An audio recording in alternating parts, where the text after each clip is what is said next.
Welcome to the Emajin Golf Podcast Beyond the 19th. I'm your host Raj Narayan, and today I catch up with Irvin Howe from Chromatics. Irvin answers the key question, is your website a conversion machine or is it a liability? Hope you enjoy.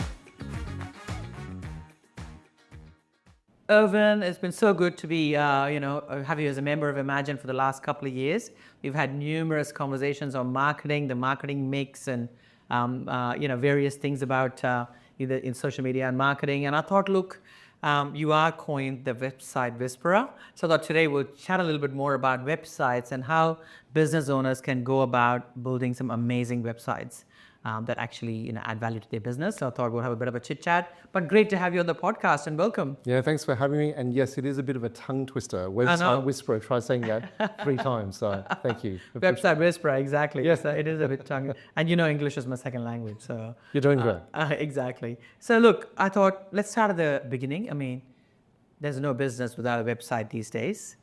Everybody has a website. And as you go around looking at all these websites, tell me, what are the common mistakes that people make when building this website? Yeah. I mean, the first one to me, and the biggest one, and I think you'll hear this again and again and again, is just being genuine. Being human is actually now our superpower, especially with AI and everything coming in and stuff, just being genuine. I was actually analyzing a website the other day, and the website had stock images, stock photos, abstract patterns in the background. And I remember asking my team, what does that even mean? Yeah. And even when I asked the client, they go, I don't know. I was just trying to fill the space with something. And so the word intentional, I think, comes in when it comes to having genuine pictures that connect with the person. Because if you just placed it there for the sake of it, what's the point? So first one is genuine and intentional images and pictures. I think that's the first one. The second is actually a thing what we call proof density. Yeah. Everyone's making claims at the moment. I'm the best, we're on time, we're on schedule, and they're claiming all these things. We're the best, we're the best. But claims don't mean as much if there's no proof behind it. And that's what we call proof density. Oh, but Erwin, I've already featured a couple of logos or a few statistics. It's more than that now. You can't just go, I've ticked the box, done. It's like walking to a gym saying, yeah, I lifted 1 weight, I'm off. You crushed me there, Irvin. I thought that was I'm so sorry. I thought I had to pay the money to join and I'd become thin already. Take an Instagram photo of yourself whilst doing that sort of thing. But proof density, having a lot of proof in there. Which is actually now the other side, which is, well, if I'm going to put all this proof into a site, then I've got to kill the clutter. How many websites have so much clutter in it? And let's be honest, when you go through a website, there's 2 types of users, what we call skimmers and swimmers. Swimmers will read everything.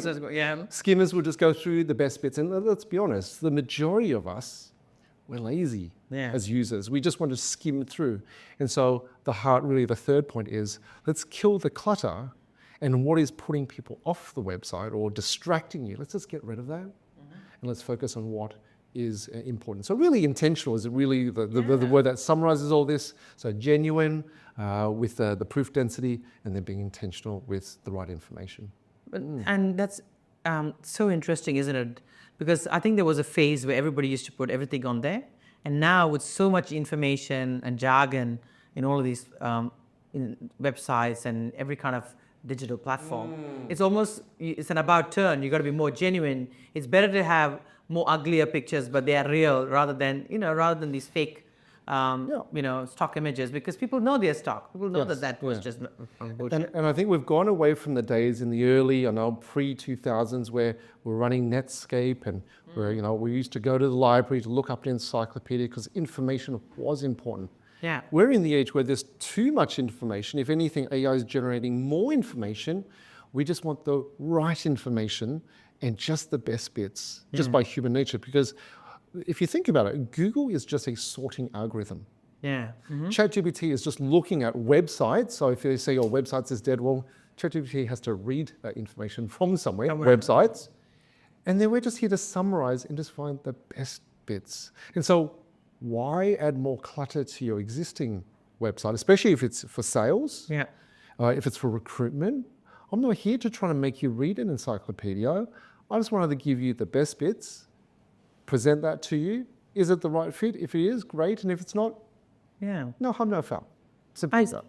and look, obviously people spend a lot of time, money, and effort building websites. I've seen some amazing, beautiful looking websites with videos and images and things like that.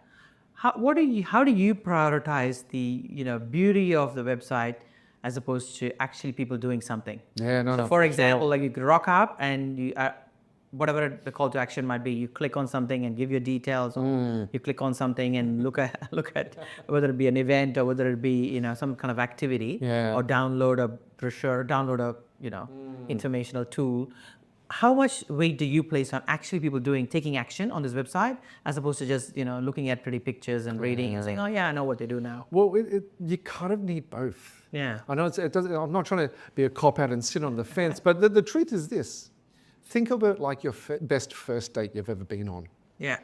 The moment you see the person walking from afar, walking into the cafe or wherever you're meeting, there has to be an emotional engagement. There has to be attraction, something to do with the heart.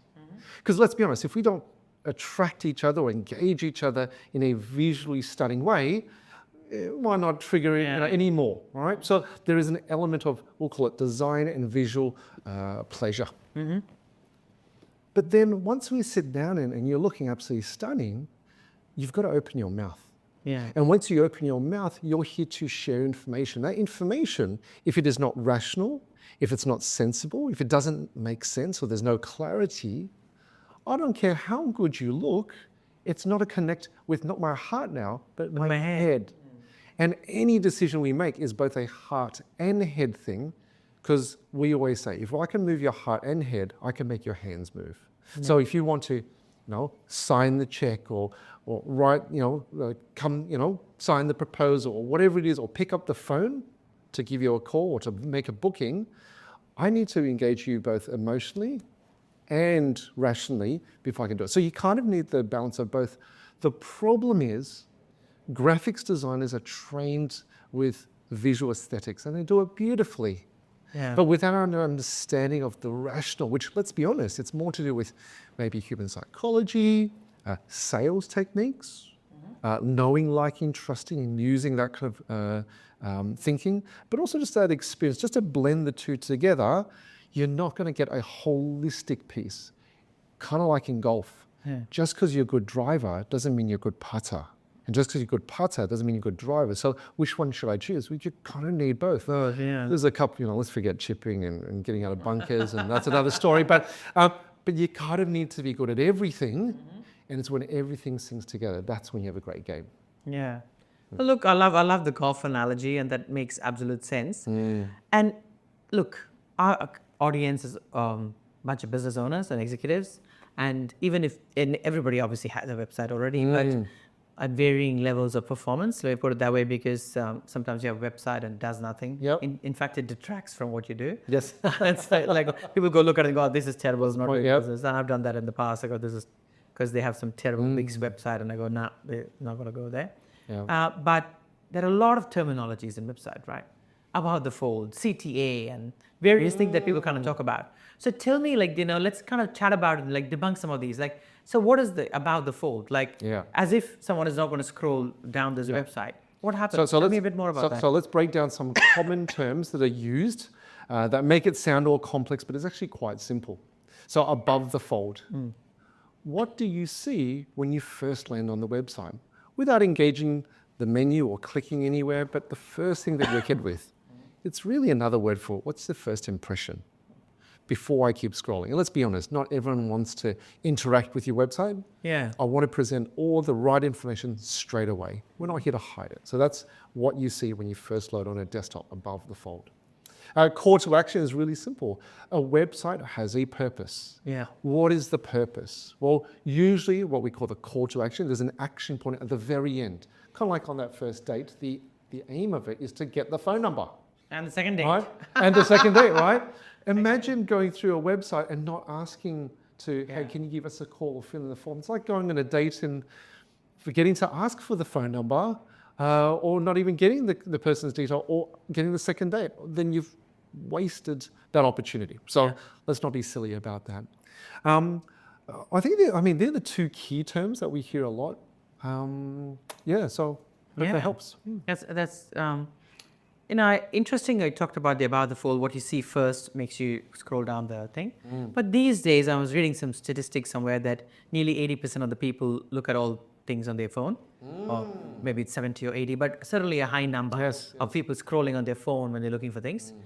So how does that work? This about the fold business when you're just on your phone most of the time. People are not even on a browser, for example. Yeah. How does that work? Well, above the fold still works when you're on your mobile Phone, device. You know, it's the first screen that you see. Yeah. Of course, we're a little bit more forgiving because naturally, my thumb can't even stop scrolling all the time. So you're more likely to flick a couple a little bit more, through the side, but we still have to actually build intentionally. And the truth is there is a rise with mobile because, we all use mobile devices now, but we always have to remember what is our audience, depending on what business you run. So if you're a B2B business, B2C business, is my website used for lead generation? Is it just a credibility check? Yeah. But also just think about, we had one client, he said, no one ever looks at my website. We looked at their data on the desktop.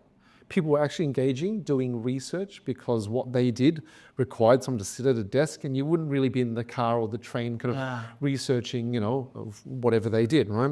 NDAs, I can't really say. But on the mobile, we realized people weren't looking at the same information. They were actually looking for a quick phone number or the address, as we found a lot of people were looking for their location, driving. As they were driving. Where are you? So we always have to remember the user intent on how the website is used on different devices. It's all different. So someone on a mobile is very different to someone who's on tablet, very different to a laptop, to also a desktop. And so when we build a website, we have to think through all 4 areas carefully to have the best experience. Because that's our job, is to create the best experience to ensure that someone actually does something at the end. And I think just to add this, I was talking to a business owner. So love talking to business owners, and they keep saying this, no one ever looks at my website. Yeah. There's no need for a website. 2 stories. Well, number 1, if you don't need a website, then take it down. If you really believe that, take it down. I like that, yeah. But no one ever says, I'm happy to take it down. They're like, no, I need it. Why? Because we're running, Seek ads at the moment. We're recruiting.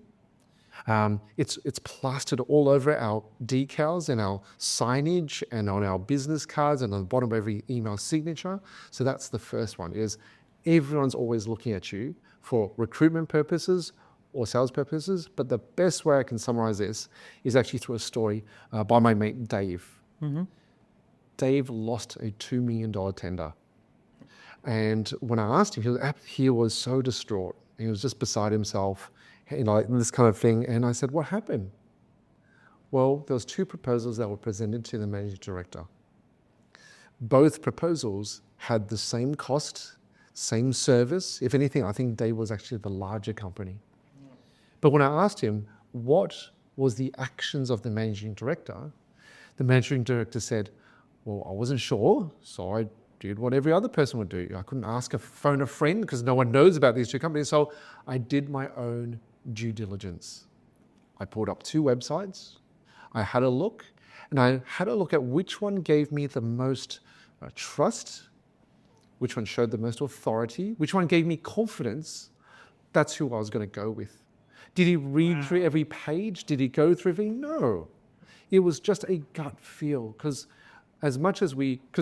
the details, the brains, the thinking were already in the proposals. He just wanted to get a sense of who he felt was the best choice, because there's no such thing as best. There's only least risky. Yeah. And so the managing director said, the other competitor, Dave's competitor, felt less risky, and the first impression they made, that was a continuation of the meetings they had and the proposal, that sealed in the deal. And my question is, the people who love you, who sign up to you, or in this case, sign up, who go to your website, they're the ones you end up talking to. But the people you lost, the people who, in this case, Dave's competitor, they won't tell you that we didn't choose you because of X, Y, and Z. And so our job is to make sure we put our best foot forward, to make our first impression the best, because those who don't sign up with us will never tell us. Yeah. And you are always advertising to the market 24/7. And I feel like website is one of those things, um, like if you're eating a meal and you go, what are the ingredients in this meal? Nobody says there was salt, pepper, and all the basics, like the staples. And I feel like website is one of those. It's a staple. People say no one looks at it, but you can't not have it because people do look at it. 100%. It's just, they look at 17 other things, but this is one of the things they look at. Yeah. And also in this digital age, I feel like the answer to everything is all of the above. Yes. Because people do look at your socials. People do look at other digital footprint. People do look at LinkedIn. They look at Instagram, TikTok, website, the physical presence, 100%. whatever it might be. So you can't not have anything that's top notch, The problem is we make decisions based on feelings Yeah. when we should be looking at data. And so the first question we normally ask is, if you have any analytics, any information about your website, we even can actually find public information about how much traffic you get to your website. Yeah. So let's be honest, not everyone needs to redo their website today. That would be a lie. But if you're running tenders, if you're running any form of marketing, if you even feature your URL anywhere, you're actually inviting someone to check you out. Yeah. And it's the only thing that's public, that is accessible by everyone at any time on any device to suss you out. And so you can't guarantee sales, but you can guarantee that you're giving the best shot at attracting someone engaging. It's kind of like me going on a date going, oh, maybe I won't dress up today. Yeah. Maybe I'll just wear my tracky decks and wear my stretchy pants. So, Yeah. there's a bit more room for my meal. I could do that. But this could be my life partner. Yeah. This could be an incredible deal. And she is going to see To this do a little bit tracky more? pants, Yeah. but not till after 3 years. I think her eyes are up here. After you seal the but deal. Absolutely. The dragon. You want to make sure that you're presenting best Yeah. and giving your best first impression. It's as simple as that. So, Yeah, no, makes great sense. So look, if I was a business owner, I'm starting today and I want to revamp my website. I don't want to be Dave. I want to kind of be the other guy Sure. on the proposal. What are some key things that I can Yeah. look at my website to make sure, okay, is there a checklist? Is there things that I can Yeah, check no, off, saying, love it. what? Boom, this makes a Yeah. good website. According to the website whisperer. So thank you. Anyone who is listening right now, Yes. I challenge them to open their own website right now on mobile or tablet. I challenge them to open up their competitor, their main competitor. Yeah. Open up, maybe a couple of browsers open. And let's step through it together for simple things. And it makes logical sense because I don't need to convince someone. You're really convincing yourself. Would you choose yourself? Yeah. And could you answer these 4 dot points with 100% clarity and certainty that, wow, I do it better than my competitor? Okay. Okay, so number one, Tell me the 4. who are you?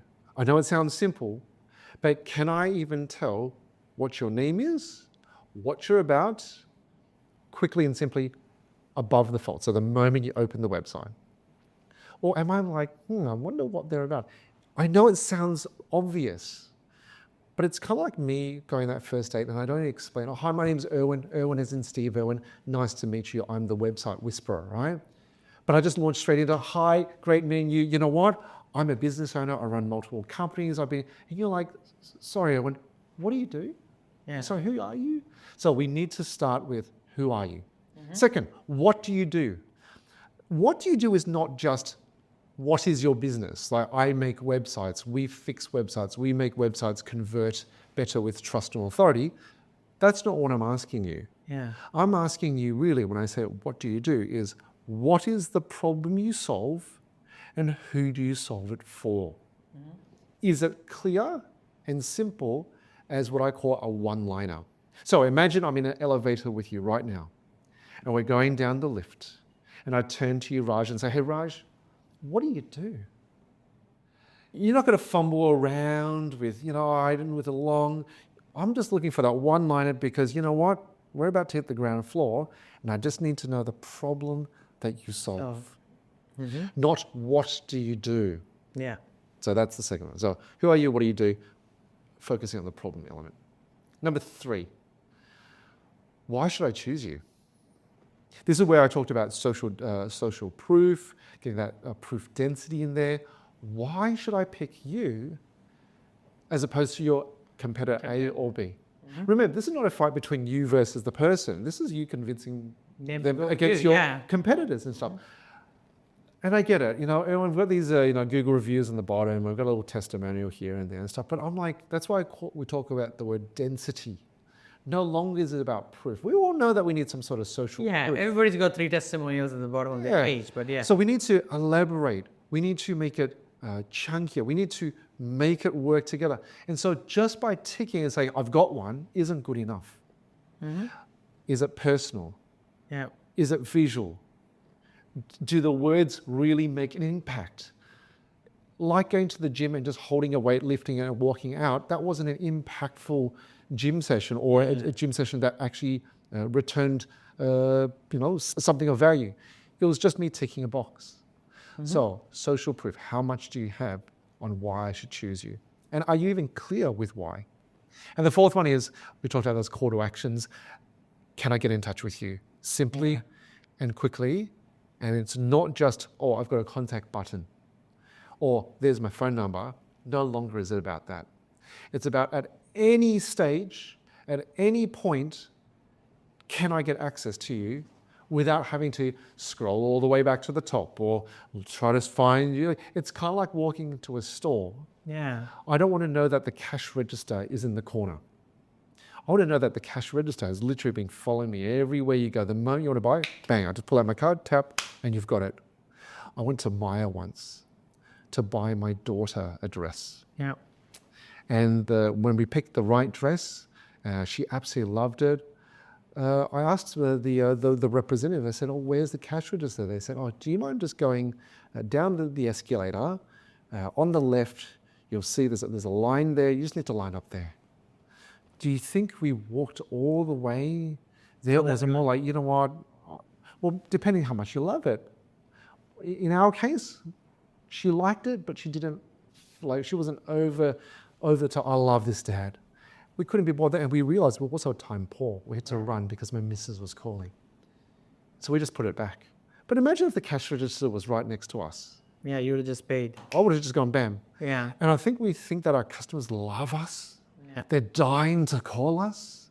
No, any sort of friction has to be removed. And so that's what we really want to understand when we go through those 4 things. Yeah. And I wonder for those who are listening, when you went through your website, or if you send this to your marketing manager, you go, hey, how clear are we? Yeah. You'll realize you may think you're clear. You may think you have a lot of social proof. You may think you stand up pretty well against your competitor. But the truth is there's layers of, there's so many layers to each one. If we can pack that really well, you've got a really great site. Yeah. But if you're missing one, imagine it's like going on a date and I forgot to ask for the phone number, or forgot to say my name, or forgot to share the insights or whatever. You're missing a step or having it in the wrong order. Imagine at the very beginning, I ask for your phone number. After giving you my name, you look at me and go, you're a creepo. And maybe, but way too early. Yeah. So they're the things we need to think about. And I love what you said, yes, like telling them who we are, what we do, etc. And interestingly, you said all about the 4. Like, so when you look at it, you got to be able to see what that is. And I've seen so many websites where they have a cool tagline, but the cool tagline doesn't say anything about what they do. Like the first line is something. Yes. And it's really interesting because it sometimes it's not descriptive at all. It's something about, The problem, something about here's some big problems that business owners, they self-sabotage. Yeah. They trip themselves. So let's talk about a few self-sabotage common issues. Number 1, a tagline that only means something to the business owner or the marketing team. But if I was to pull up a random stranger and said, be the best that you can be, what do I do? Yeah. What's the problem myself? Does that mean anything to you? So that's the first one. The second self-sabotage is, I like that. Just because you like it, Yeah. that's not the wrong part. It's, does your customer Does your customer like it? Does the customer want it? That's more important. So these self-sabotage elements, we just really have to kind of stop. Yeah, stop. And I think when it's because, they see these big brands, right? They see Nike saying, just do it. I mean, just do it has got nothing to do with a shoe or a running or anything like that. Because they see all these big taglines, just do it. And they think they should have something like that, like something with an exclamation point. And you go, well, they probably do hours and millions and They've millions. done hours of marketing. Marketing and $700. brand Yeah, building and 100%. everything, right? It stands for what it is. Whereas for us, it's not the same. Like if you go to the Apple website, there's just an Apple. There's no phones or even, I don't even know whether there are phones above the phone. Like there's a big Apple sign. But everybody knows what it is because they've spent millions and billions building this brand. 100%, yeah. Whereas if you're a small business owner and I just go there and put just do it, or if I put there play the long game, which I say sometimes, and they end up my social play the long game network. What does that even mean? mean? What does it even mean? Like, Yes. So it's really interesting that you kind of say, be more descriptive, make it obvious what the hell it is you do. Don't want to be like, too cool, if you put it that way. For sure. From trying to create some random words. We talk about two parts in marketing, secondary marketing and primary marketing. Yeah. You see, for Apple, Samsung, and the big guys, the website's not the primary form of marketing. Yeah. The primary form of marketing is actually the TV ads, TV ads and the Google. collaborations and the all that kind of stuff. That's their primary. Yeah. The website's the secondary. So the primary's already done its job in articulating who they are, what they do, why you should choose them, and how to get in touch with them as such. So the secondary just becomes the support. So that's why they can just feature. I went to I was actually on the Lexus and BYD websites because I was doing some research for another client. Their website just has stunning picture. There's no words. Huh. They're not talking about who they are, what they do, why I should choose them, or how to get in touch. It's just big, nice pictures because you already know who they are. But also I find that the big nice pictures are of the exact product. Exactly. Yeah, like they're all actually the car, like the interior, the exterior, wherever they're going down the road or whatever it is. Correct. Yeah. But the problem is for small business, medium business, or just general business, we don't have marketing budgets out there that are that big, articulating our core message. We rely on our website of someone who goes, hey, Raja, I heard about this company, ABC. You should check them out. Yeah. Unless you're hearing them all the time, you might pick up the phone and give them a direct call. If you don't know them, you're going to go to the website and ask the same 4 questions everyone asks. Who are you? What do you do? Why should you choose? How do you get in touch? And they're not just sales questions. They're recruitment questions too. Because I don't know about you, but we have job ads out all the time. We're trying to find great stuff to build a great team. You do know if you have a poor website, it's kind of like fishing, right? If I put out really poor bait, don't expect you to catch something incredibly awesome. But if you use nicer bait, you have more of a chance. Am I guaranteeing? Absolutely not. But we want to make sure we give our best shot. Yeah, and it's almost like a need to have. It's not that should I have this or not. It's more like it's just a necessity. Yeah. Because everybody has a website. Oh, 100%. Even your email, like you have to have a domain for it to have start a business. I think people don't realize, and here's 2 sobering facts I had. Number 1, have you ever noticed that every form of marketing, so right now, like a magic trick, think of any form of marketing that you're running. We're doing podcasts. I was at an expo and I had a stand. I put out a tender document. It's on my decal, on my signage, on my store or whatever. Have you noticed that all forms of marketing all point back to one thing? Website. Like no longer on a radio ad do I hear the call 04XXXX. Nobody calls anymore. No one calls. It's check out abc.com.au or whatever the URL is. On your email signature, on your car decal, at an expo, you scan a QR code. I'm not scanning my phone number. You're checking out my website. Yeah. So, number 1, every form of marketing goes back to a website. Number 2, your website is your most powerful sales machine that you have. It's the only thing that is up 24/7, that represents your business, and is literally you in digital form before they get to you. So we always talk about perception is reality. So if I think you look cheap, sound cheap, and when I look at your website, it's vague, has all those stock images we talked about, or words that we have no idea, that's what I feel is the experience I'm going to receive from you. Yeah. Because you're telling me that you can control your website, and that's what you're telling me.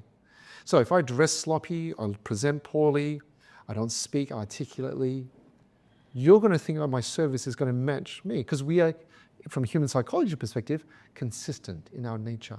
Yeah. And so I just want to make sure that everyone has a consistent look and feel. And you know there's something wrong with your website if you say words like, oh, don't check out my website. Oh, I'm embarrassed about my website. Or I did that a couple of years ago. You know what? You're already being defensive, right? Anything that is a couple of years ago, maybe my phone's out of date within just a couple of weeks, new iOS push. Yeah. My car had an issue. I tried to get a part for my car. They said, that's the old model, right? Everything changes so quickly. So if your website's even that much older, and here's my most sobering thought. Just because you're not doing anything doesn't mean your competitor's not.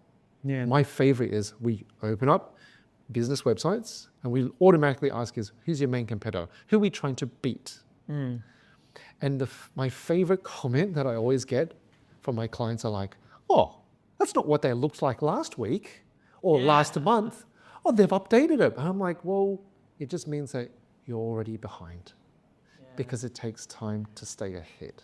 And we don't want to be the next Kodak. So I totally agree. let's keep up ahead. I think I've had about 7 websites in the time I've been there for 3.5 years. and it's so important to keep on revisiting what it is that you have. It's not a set and forget. Because every campaign, like even if you do Meta, where do you go? To the page and the website. Like where do you lead people? You know, it's back to the website. Back to the website. With Google Ads. Well, where does the Google ad go? To the website. Like it happens all the time. Like if I don't know who you are, I might check you in LinkedIn. Guess what LinkedIn is? It's a website. So we use websites more than we realize. I had another person, AI is going to kill websites. No, it might make websites faster to build, but AI is scouring the web for all these different websites to get content. It's still scouring something, And if you don't have your website, it's just not going to pick you. Yeah, like if people say, oh, everybody's going to go to ChatGPT, but even like I spend a lot of time on AI like ChatGPT and Claude, and when I put something there about Emajin, well, nothing's going to come up if it doesn't have anywhere to read it. Correct. I think people don't realize there's one part is information is held on websites and ChatGPT summarizes and puts it all together. But I don't know if you've actually noticed on both AI in both Google, ChatGPT and others, when we say something, we must always source where we got it from. Guess what it's sourcing from? It will just have a link to a website, which is where the information was from. And when you go to that source, you usually look at where those sources come from. And guess what? There are other websites. And so websites to me will never die.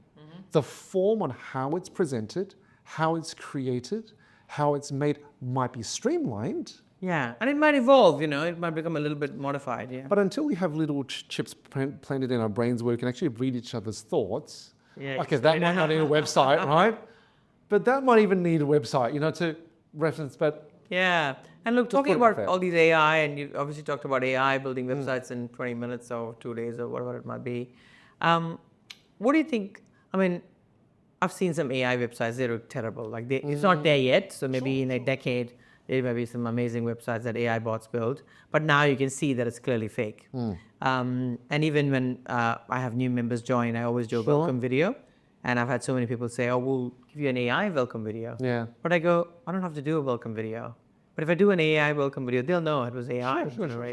So I just feel like it's bizarre. But I do think there's an opportunity to adjust. So what do you think about this, you know, everybody having these AI bots on your website and randomly answering questions? Because clearly I log into any website, there's some assistant thing comes up. And sometimes they're good, but a lot of the times they're just useless. And I go, why did it even come up? Like, go away. Because they don't answer the actual questions and they say, oh, we'll get back to you. So what do you think about these AI bots? Is it good having one, not having one? What is what do you think? To me, the question is not, should we use this technology or not? Or do we use WordPress versus Shopify? Or do we have a chatbot or not? The only thing I care about is, what does your customer want? How can I help your customer get a better experience? And more importantly, how do I get your customer to engage with you in a positive way? And I think the key word is positive way. So if you have a chatbot on your, so I'll give you a couple examples of things I've seen in the last 17 years of making websites. Yeah. If you have a chatbot on your bottom right, no one responds to it, the answers are incorrect, it's really delayed, it's very generic, and it comes across as ingenuine. So because people know it's a even bot, a real word, right? But if it looks like it's just a bot and I'm talking to a robot, like me talking to a tree, then to me that is rubbish. I'd rather not have it, because I think you've now hurt the user experience, not help it. But if it is on par, because it is quick to respond, accurate in its words, helpful in terms of information, and actually guides me to the solution I'm looking for, then I think it's excellent. But the truth is, it comes down to, what does your customer want? Yeah. And how do I make their experience the best experience for them, but also commercially viable for you? Because the worst experience is also being helpful and then sending it to your competitor. Yeah. So that's where you need to balance. And people always look at the competitor as well. Always. No matter what you do, like you're always scrolling. And even when I do a Google search, if it's not on the top 3 or 4, I don't even bother looking at it. 100%. If you're on page 4 or something like that. They say, where do you hide a dead body? On the second page of Google, right? No one looks there, right? So it goes straight. Exactly. So, leading on from there, tell me, I mean, obviously it's good to have a website, to have all the right information about the phones and, have all the relevant data and make it really genuine and trustable. But how do you make it also rank? And how do you make it also visible to the actual public, other than if they typed in your actual URL? For sure. And these days, nobody types the actual URL. Even if they know your company, they only type the company and they hope something comes out, because that's what I do anyway. I certainly don't go .com. 100%, I don't even know. Well, people normally type a question now. Yeah. Not just ChatGPT, but Google. And Google itself. Google AI is quite smart as well. Like, it comes up with stuff. I usually type questions. Well, we type questions because that's how humans think. We don't type in what we call keywords. Yeah. We don't go web design Melbourne. That's not how we think. We're looking for the best web design agency in Melbourne. That's a more natural way. And so we need to make things look more natural. Just to make life easier, because I think a lot of people who think, let's build a website so it will naturally get more customers. There's actually 2 questions there. First question, how do I make it so if anyone is visiting my website, that I can really get their attention and make them take action? That's the first thing. That's the website side. But the second part is, how do I, once I've got this website, how do I make it visible to the world? Because it's kind of like starting a shop. If I opened a shop with you, Raj, doesn't mean that people are going to be flowing through the doors. It just means that we have a physical shop. So the question is, how do we get people to the shop? To the shop, exactly, yeah. And so there's many ways to do it. We talk about SEO, search engine optimization. You need to find through, which also now includes, finding things through ChatGPT and searches like that. We've got AdWords, so paying to play, and that's where those sponsored results come up on Google. You can pay Google to pay to play, as we say. You can run social media as well, so you can actually do other things. But each one has a different reason and a different what we call user intent. So if I'm really looking for the best web designer in Melbourne, I might type into Google because I'm intentionally wanting to find someone. But if I'm scrolling through Facebook and I'm looking at my ads and stuff, I'm not really thinking I'm looking for the best web designer in Melbourne. That's really what we call top of the funnel. It's more brand awareness. Oh, I was looking for that. Or, if I ever need one, I know who to go to. So it's just knowing which one to focus on and having a website. And the question I get asked is, which one do I do first? It's kind of like a horse and cart. Which one? Well, to me, there's no point making a cart if you don't have a horse. To me, the first thing you need is a website. And once you've got a website, then let's make it visible to the world by doing SEO, AdWords, and search. But the key thing is this. In the same way, you don't buy the horse without ever doing your due diligence on the cart, or you look to buy a cart without thinking about what size horse you want.